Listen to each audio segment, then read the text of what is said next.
The Adventures of Old Mr. Toad. Chapter 12. Old Mr. Toad Shows His Tongue. To show one's tongue, as you well know, is not considered nice to do. But if it were like Mr. Toad's, I'd want to show it, wouldn't you? I'm quite sure you would. You see, if it were like old Mr. Toad's, it would be such a wonderful tongue that I suspect you would want everyone to see it. Old Mr. Toad thinks his tongue the most satisfactory tongue in the world. In fact, he's quite sure that without it he couldn't get along at all, and I don't know as he could. And yet very few of his neighbors know anything about that tongue or how different it is from other tongues. Peter Rabbit didn't until old Mr. Toad showed him, after Peter had puzzled and puzzled over the mysterious way in which bugs and flies disappeared whenever they happened to come within 2 inches or less of Mr. Toad.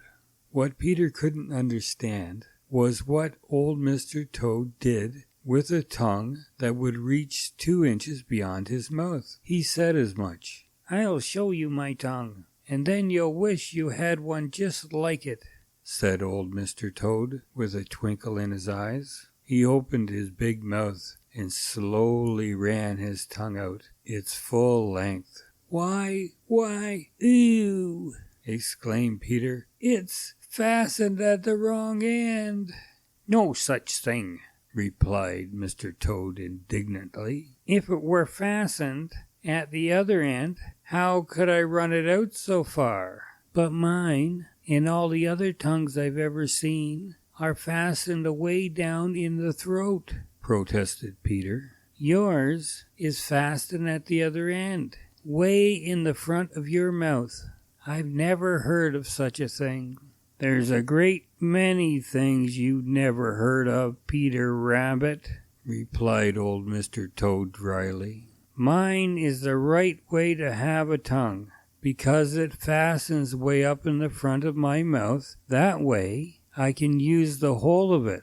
You see, it goes out full length. Then, when I draw it in with a bug on the end of it, I just turn it over so that the end that was out goes way back in my throat and takes the bug with it to just the right spot to swallow." Peter thought this over for a few minutes before he ventured another question. "I begin to understand," he said. "But how do you hold to the bug with your tongue?" "My tongue is sticky, of course, Mr. Stupid," replied old Mr. Toad, looking very much disgusted. "Just let me touch a bug with it, and he's mine every time."